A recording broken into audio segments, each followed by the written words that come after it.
Hi అందరికీ. Beginners friendly ఈజీగా అయిపోయే చికెన్ కర్రీ ఎలా చేయాలో చెప్తాను. నేనైతే ఇంత ఈజీగా టేస్టీగా ఉండేది ఎప్పుడు చేయలేదు.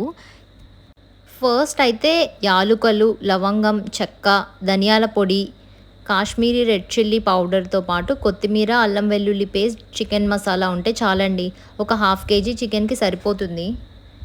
చికెన్ని బాగా వాష్ చేసుకోండి. ఒక 3-4 టైమ్స్ మంచి వాటర్తో వాష్ చేసుకోండి.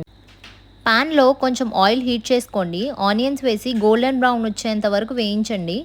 మన మన స్పైసెస్ అయితే ఫస్ట్ యాడ్ చేసేయండి. దాని తర్వాత ఆనియన్స్ వేయండి. ఏది ఎప్పుడు వేసినా ఒకటేనండి. ఈ ఆనియన్స్ గోల్డెన్ బ్రౌన్ వచ్చేంత వరకు వేయించాలి. ఈ ఆనియన్స్తోనే మన కర్రీకి ఫ్లేవర్ వస్తుంది. ఫాస్ట్గా అయిపోవాలి అంటే హై ఫ్లేమ్లో పెట్టుకోవద్దు, మీడియం ఫ్లేమ్లోనే వేయించుకోండి. మన టేస్ట్కి సరిపడా పచ్చిమిర్చి వేయండి. అవి కొంచెం ఫ్రై అయిన తర్వాత టొమాటోస్ యాడ్ చేయండి. ఇవన్నీ నీట్గా ఫ్రై అయిన తర్వాత కొంచెం పసుపు, కొంచెం ఉప్పు, కొంచెం కా జింజర్ గార్లిక్ పేస్ట్ వేసి పచ్చివాసన పోయేంత వరకు ఫ్రై చేసుకోండి. పచ్చివాసన ఉంటే కర్రీ టేస్ట్ బాగోదు. సో పచ్చివాసన పోయేంత వరకు మీడియం ఫ్లేమ్లో పెట్టి వేయించుకోండి, లేదంటే కింద అడుగంటుపోతుంది. తర్వాత చికెన్ యాడ్ చేసేసుకోండి. స్పైసెస్ ముందు వెనక వేసుకున్నా ఏం పర్లేదండి. నేనైతే తర్వాత వేశాను. చికెన్ని బాగా మసాలాస్కి పట్టేంత వరకు కలపండి. బాగా కలిపిన తర్వాత కొంచెం వాటర్ యాడ్ చేసుకోండి. యాక్చువల్లీ వాటర్ యాడ్ చేయ అవసరం లేదు, చికెన్లో నుంచే మనకు వాటర్ వస్తుంది. నేను ఇక్కడ కారం అయితే Kashmiri red chilli powder use చేశాను. దాంతో మంచి కలర్ఫుల్గా కనిపిస్తుంది. దాని తర్వాత చికెన్ మసాలా కూడా యాడ్ చేశాను. అండ్ ఈ మసాలాస్ అన్నీ పట్టేలాగా బాగా మిక్స్ చేసుకోండి. మిక్స్ చేసుకున్న తర్వాత దీన్ని బాయిల్కి పెట్టేసేయండి. ఈ ప్రాసెస్ అంతా మీడియం ఫ్లేమ్లోనే పెట్టుకోండి. మీడియం ఫ్లేమ్లోనే మనకి టేస్ట్ బాగా వస్తుంది. ఇది ఒక 15-20 మినిట్స్ బాయిల్లోకి పెట్టుకోండి. చికెన్ బాగా కుక్ అయిపోతుంది. ఇక్కడ చూసారా ఎంత యమ్మీగా కనిపిస్తుందో. ఇలా ఆయిల్ పైకి తేలితే కర్రీ అయిపోయినట్టేనండి. ఒకసారి మీరు పీస్ చెక్ చేసుకోండి సాఫ్ట్గా ఉందా లేదా అని చెప్పి.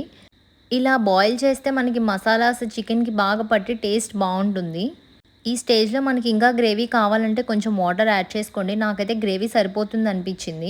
చూసారా బాగా బ్లెండ్ అయిపోయింది కర్రీ. అండ్ అందుకనే నేను Kashmiri red chilli powder add చేయమన్నాను. రెస్టారెంట్ స్టైల్లో మనకి టేస్ట్ బాగుంటుంది. దాని తర్వాత ధనియా పౌడర్ యాడ్ చేస్తున్నాను. ఇది ఎండ్ స్టేజ్ అండి. ధనియా పౌడర్ యాడ్ చేసేసిన తర్వాత మనకు కావాలంటే కొంచెం గరం మసాలా కూడా యాడ్ చేసేసుకోవచ్చు. ఇక్కడ నేను గరం మసాలా యాడ్ చేస్తున్నాను. ఇది హోమ్ మేడ్ గరం మసాలా. వీటన్నిటిని బాగా మిక్స్ చేసి ఒక 5-10 మినిట్స్ బాగా లో ఫ్లేమ్లో ఉడికించండి. ఆల్రెడీ చికెన్ కుక్ అయిపోయింది కాబట్టి ఎక్కువసేపు పెట్టనవసరం లేదు. ఈ ప్రాసెస్ అంతా మీడియం ఫ్లేమ్లో చేసుకుంటే మనకి చాలా టేస్టీగా ఉంటుందండి. ఫాస్ట్గా అయిపోవాలని హై ఫ్లేమ్లో చేసుకుంటే టేస్ట్ బాగోదు. లాస్ట్కి కొంచెం కొత్తిమీర గార్నిష్ చేసేసుకోండి. అంతే, మన ఈజీగా టేస్టీగా అయిపోయి చికెన్ కర్రీ అయిపోయినట్టే.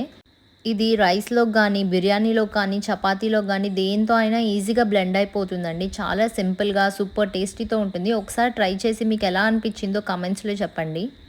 ఇలాంటి రెసిపీస్ కోసం మా ఛానల్‌ని లైక్ చేయండి, షేర్ చేయండి, సబ్స్క్రైబ్ చేయండి. Follow for more.